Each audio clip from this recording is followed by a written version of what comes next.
Hello everybody, my name is John. I'm the TA for your guys' Ethics of Medicine class, and last week I was able to host a writing workshop where I was able to work with a few students on some of the mistakes that they ran into while writing their first paper. Unfortunately, because my phone wasn't pushing my emails to me like it should have been from my SF State email, I did not get the memo to record the session, which was requested by a number of you in class that couldn't make it. So instead what I'm going to do is I'm going to make this quick video talking about what we went over in the workshop. And basically what we did was I broke down each category of the grading rubric, where the common mistakes were within that grading rubric from the batch of papers that I myself graded. And I'm going to talk about ways that you guys can avoid doing these things and how you can make up if you go back and look at your specific paper, if you lost points in the category, what you can do to improve your grade with this next round of papers going forward. So if you don't want to watch the whole video, I am going to have this document that I have typed up here uploaded to iLearn. So instead of watching the whole video, you can just go do that. But with that being said, let's go ahead and take a look at the document here. Alright guys, so this is the document that I was talking about. Basically what you see here, and what I did, is I copy and pasted from the rubric the sections that you were graded on, and I just pasted them into this document. And underneath each section, I put in some bullet points here, and in each of these sections, they're going to have two kinds of bullet points. The bullet points, one type of bullet point is going to be concerning where the common mistakes were for each section, and the other kind of bullet point is going to have some kind of remedy or some kind of tips to avoid making these kinds of mistakes. So, as you can see, the ones that have the most stuff to talk about are these two sections here, the convincingly and thoroughly defending your position section, and the sophisticated understanding of the course material section. I'm going to do those last, and for this first part of the video, what I'm going to talk about mainly are these three: the crafting your prose to clearly communicate your ideas, summarizing your case, and clearly stating the bioethical questions. And the reason why I'm going to do these first is because these are the easiest. I'm going to put that in scare quotes, but these are the easiest sections to make up points if you are losing points in them. So first off, make sure that you go back, look at your papers, see which sections that you lost the points in, and refer to this to see if you're in these kind of common areas of mistakes. So first, let's go ahead and talk about crafting your prose clearly to communicate ideas. The biggest issues that I saw here for several papers is paragraph structure.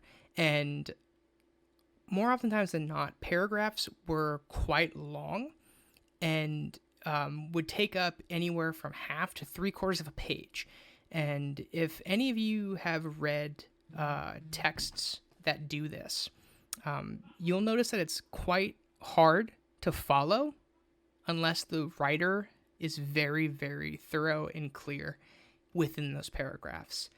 In the most part, for the most part, that was not the case here, which is why if you go back to your essay and you have quite long paragraphs, you probably lost points. And what ends up happening is if you actually go back and you revise and look through those long form paragraphs, you'll probably see common threads within them, you'll see that you're making 2 to 3 points that may be commonly related, but can actually be split up into 2 to 3 different paragraphs. So make sure that you give yourself time to revise, and that when you're writing, make sure that each paragraph is doing the work that it needs to be doing, and helps you to kind of have a stream of consciousness, but also a stream of argument throughout the paper. And so what a paragraph is attempting to do is, in that paragraph, you're generally trying to move forward your argument, or you're trying to describe something, say like a key philosophical concept, or you're trying to bring in some context for the case you're working on. But make sure that each paragraph is doing the work that it's supposed to be doing. Outside of the really long paragraphs, the other big and key problem here is grammar and syntax error. So grammar and syntax errors, if they're bad enough, can actually cause us to misunderstand what you might be arguing. Like in the worst of times, it does do that. It could lead us to think that you're actually arguing for a position that you're not. Depending on how bad it is, you can completely contradict what you're saying, and we don't want to do that. We want to be clear, and we don't want things like grammar or the way that we structure our sentences to be the reason why our reader isn't understanding what we're saying. So a good tip for avoiding this is what I like to do is after I'm done writing a paper, I like to give it some time before I go back to revise it. And when I go back to revise it, I actually read it aloud to myself. And so by reading it aloud, you're going to catch awkward syntax, and you're going to catch those really small errors that you might overlook if you're just quickly scanning through the reading. And also, there's a lot of times when we write things that when we put them on paper, as we're writing them, they look fine and they read in our kind of like, internal monologue here. They read okay, but then we actually read them aloud and they get to be a bit awkward. So reading it aloud also helps get rid of those kind of awkward and clunky sentences. So, excuse me. Hopefully you can work that into your revision time, and that'll help you clear up those things. So the second one, this one actually most people got full points in, at least for the papers that I graded, because everyone does a pretty decent job with summary. But the summary kind of bleeds into this section here, the crafting your prose, because in general, the rule is when you are introducing your case and when in your first paragraph, you should be introducing the case and giving a brief summary of what's going on, as well as presenting your thesis and outlining where your paper and how your paper is going to argue for that thesis. So a clear example would be in the vaccination case.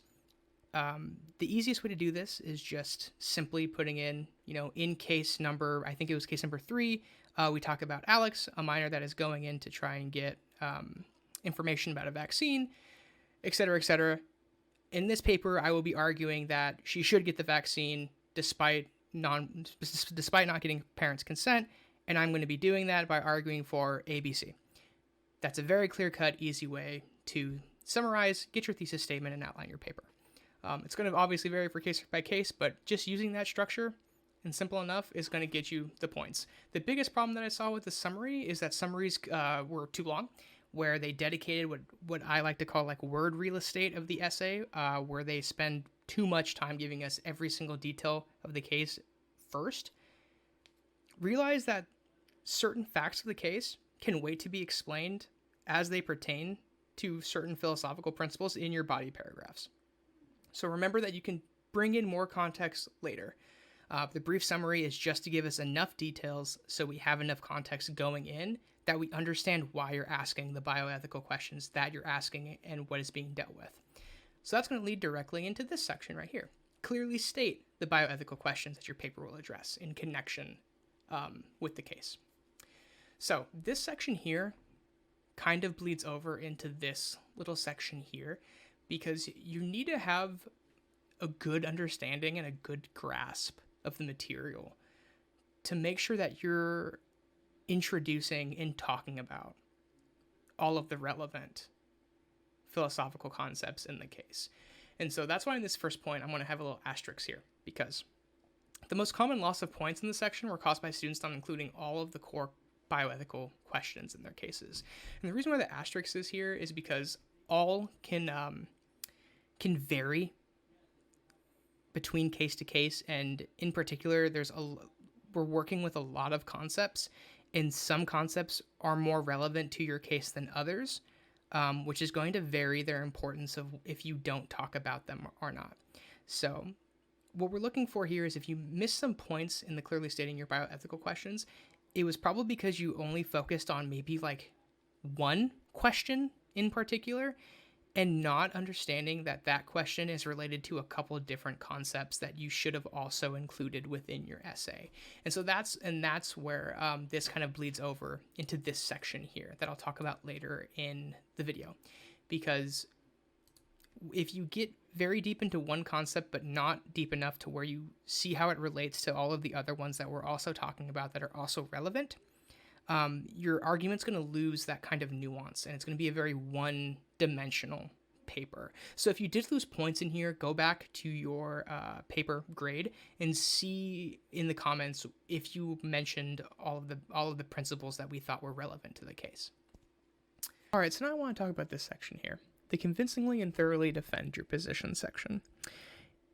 So first off, if you haven't already, I would highly suggest you go and look at the comments that myself and Professor Salzberger left on the papers, because there we actually get into the hyper-specifics of where you went wrong in your argument and in the section. And so we highlight any times you might have accidentally contradicted yourself, where you didn't expand on something where you should have, or you omitted something that you shouldn't have, etc. So go back. It's very valuable feedback, and it'll help you avoid making those same mistakes, hopefully, in your second paper. The big thing I want to talk about in this section is the second bullet point here. And it was a kind of paper that tended to lose points more on average. And in these kinds of papers, when an argument was being made, the author ended up trying to qualify some parts of their argument. And by that, what I mean is they try to add some kind of like concession, where basically they added an exemption from their argument. And whether or not this was intentional varied on how ineffective might be the word, but how kind of they didn't bring in an opposing viewpoint or opposing viewpoints well. And so there was a couple different ways that this happened. The first way that this happened is when somebody would bring up the opposing viewpoint and either didn't argue against it at all, just kind of brought it into the conversation to say, hey, this is the opposing view, and kind of moved on. That doesn't add anything. If anything, it just detracts when you don't respond. So make sure if you bring an opposing viewpoint to respond to it. Secondly, the big mistake happens when you start to inadvertently agree to the opposing viewpoint when you don't necessarily mean to. Like, if you agree that in the context in which they're bringing up the opposing viewpoint is right, but you don't expand on why that opposing viewpoint isn't relevant or doesn't apply to your case, that kind of looks as though you're agreeing with that point. And thirdly, and this was the most egregious one, is when students would put forward opposing viewpoints halfway into the paper and then seemingly have a paradigm shift within the paper, and they kind of do a 180 and completely contradict their thesis. So I'm going to go ahead and tackle these as I listed them. So the first one, which is bringing up the opposing viewpoint and then not responding to it. This is something we don't want to do. We want to bring up opposing viewpoints, and the reason why we do that is from bringing up the opposing viewpoint, we're trying to hit a new level of understanding and a level of nuance, and we use that opposing viewpoint to kind of act as like a catalyst for that. So if you're going to bring up an opposing viewpoint, which you should, make sure you're at least responding to it. So the second part that I mentioned is that they brought up the opposing viewpoints, and in their response, it seems that they inadvertently started to agree with the exceptions without making the parallel parallel line to their argument and how it doesn't apply. So generally, when you bring up the opposing viewpoint, when you're responding to it, the best way to try and argue against the viewpoint is trying to figure out how that viewpoint either doesn't necessarily apply, or why the two cases, if they're using if they're using an argument by analogy, why the analogy really isn't analogous in the way that they present it. And so we don't want to end up inadvertently agreeing for it and then backpedaling on what our thesis is, because it kind of seems as though we can't commit to what we're saying, and we don't want that. And then thirdly, which is the most egregious one, is we also don't want to just completely contradict what we've been saying for the last 3 pages or so. If you notice halfway through your paper that maybe, you weren't arguing for the side that you thought you were and that you actually agreed to the other side, that might just be a case of you needing to go back and look at your outline and make sure you're arguing the thing that you're arguing, or make sure that you're not misunderstanding the principles that you're using for the case. And that can happen. And that bleeds into the next point that I'll talk about in a second, but that just comes down to a fundamental understanding of the principles. And the reason why obviously contradictions are something we want to avoid is we don't want to be arguing for one thing and then completely do a 180 and argue for the other. It just means that we have a clear misunderstanding of what's going on. So we want to avoid that. And so I kind of alluded to it a little bit, but this last point, that the papers that made it into the A range included a strong objection that they responded to adequately. And by respond to adequately, I'll put like little scare quotes here, or an asterisk like that. That's gonna vary between writer to writer, and it's it's not like a hard objective. None of this really is like a hard objective like point that I can say you can do X and that's adequately. But in general, what you want to keep in mind is when you're responding to the objection, you do not want to just repeat what you spent the last 3 pages saying. You want to respond similarly in a parallel way to what your argument is and tease out more nuance from the conversation. And you can do this in a variety of ways. It really just depends on the objection that's being raised against your thesis. And so this is something that is a perfect opportunity to come in and talk to either myself or Professor Salzberger in office hours, and we can work on it on a specific case-by-case basis. So that's basically all I wanted to talk about that one. So make sure that when you're going through your papers, if you have to qualify anything, if you have to give more context for something in your argument, make sure that we're doing that effectively. All right, so the last part of the workshop that we did, we went over this section here. That in the course of defending your evaluated stance, that you're demonstrating a sophisticated understanding of the relevant material from the course readings. So if you lost points in here, it was probably from one or a combination of these 4 things: misunderstanding key concepts, misrepresenting them, or misunderstanding and misrepresenting how the concepts were relevant to your case. And lastly, I think this is probably the most common one, is getting a surface level understanding of the concepts and the questions of the case in which you were arguing within. So the way you're going to get points back in this section here, you're going to want to get the strongest grasp of the material that you can. And the way that you do that is by actively engaging with the assigned readings and material for the course. And this is probably the hardest one to do because philosophical reading is very hard. And what I like to tell people when they're engaging text for the first time, and something that I do when I first approach a new concept or a new reading, is I try to read it at least 2 times, at minimum 2 times. And the reason why is because the first time you read it, you're not going to get to the nitty-gritty of what's happening with the concepts on the first read. You're going to do your best to decipher whatever it is that the philosopher you're reading is trying to say, and most often than not, it's not really done in the best way, if that makes sense. It's dense. It's a lot to work through. So do yourself the favor and give yourself extra time to absorb it. So if you can, try to read something at minimum 2 times. 3 to 4 times, ideally, depending on how hard the text is. And that can range depending on who you're dealing with in terms of philosophical history. It can do in terms of what tradition you're working in. But most often than not, 3 to 4 times is a good amount to spend reading something if you have the time, right?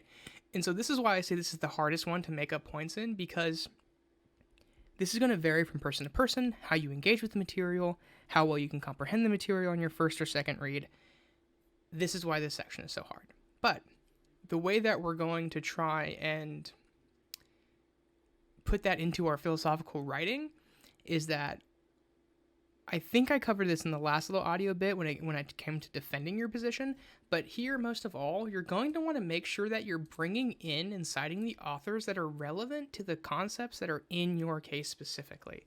This is the best way to show that you are actively engaging with the work that's being assigned. And the big thing here is to make sure that when you're bringing these authors in to either support your view or when you're trying to argue against the author's view, is that you're understanding what they're saying and you're representing their arguments fairly and charitably, and that you're not just bringing in citations for the sake of citing work. That's what we want to avoid. This happened more often than not, where somebody would bring in a quote that didn't necessarily bring any relevance or any kind of support to their argument or what they were talking about when they cited it. So that's the best way to kind of err away from using citations in a bad way. But when you use them in the correct and the good way, where you bring them in, you cite them, you use them to support your argument, and then you expand on what they were trying to say. It's also just not about citing them and then leaving it. A good rule to follow is if you're going to cite something, if you're citing it, either try to paraphrase it in your own words or expand on what is being said in the quotation in your own words. That's a good way to let us know that you're engaging insightfully and actively with the course material.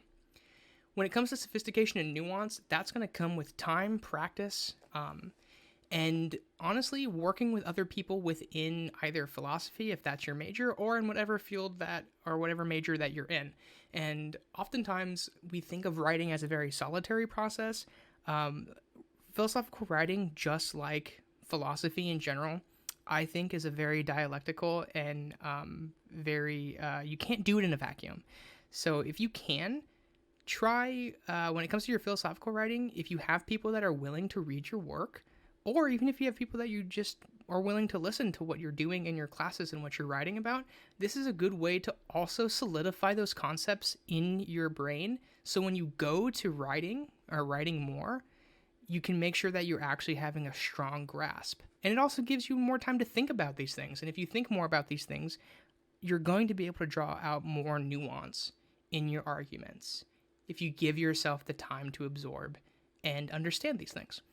And so that's the biggest tip I can offer is try to get yourself more time to read and engage with the texts. And don't try to engage philosophy in a vacuum. Try to do your best to talk about the philosophical concepts in class. Talk to them with friends, talk to them with family if you can. But try to relay your understanding of what's going on to other people, and that'll help you solidify those concepts. Alright, so I really do hope that this helped you guys in recognizing some places that you need to improve for your essay writing. And I really do apologize if there's some parts that I'm a bit rambly. You never realize how nervous you are to present something until you're just looking directly at a camera with no feedback whatsoever, or just kind of talking into a microphone. But hopefully this helps. Again, I'm going to have this document uploaded to iLearn, so that way if you want to come back and you don't want to watch the full video but still kind of refer back to what to improve on, it'll be up there for you guys to look back and hopefully use as a resource. Again, I highly suggest that you go back and look at the specific comments on your paper 1 that myself and Professor Salzberger left, so that way you can look at what you were specifically doing. We do a better job at highlighting it there. Yeah, but outside of that, I hope this helps. I'm really excited to see how you guys engage with the material moving forward and seeing how your guys' essay writings improve. So good luck with the second paper.